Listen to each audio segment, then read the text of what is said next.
So hi, I'm Patrick. I work for Lattice Semiconductor in the Montreal office on the computer vision team.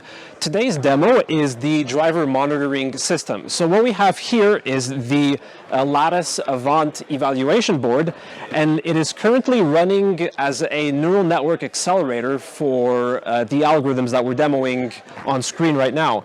So what we have is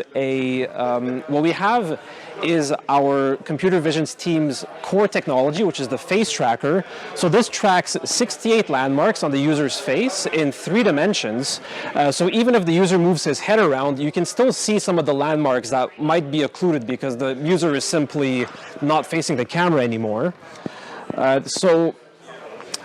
These algorithms run on basically any off-the-shelf camera. They can be IR or RGB. Today we're demoing RGB just because it's a lot simpler to set up, but for an automotive application, this would be an infrared with provided illumination. So using these landmarks and other data we can gather from, for example, the camera's intrinsic parameters, we can compute the driver's position and rotation relative to the camera in 3D space.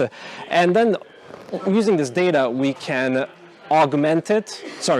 using this data, we can then compute, for example, a driver's drowsiness or distraction levels based on where he's looking and kind of how his pupils are reacting to the environment and so on.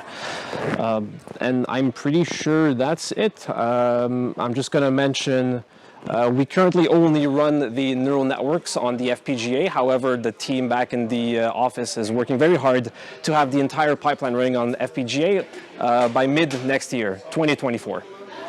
And yeah, that should be it.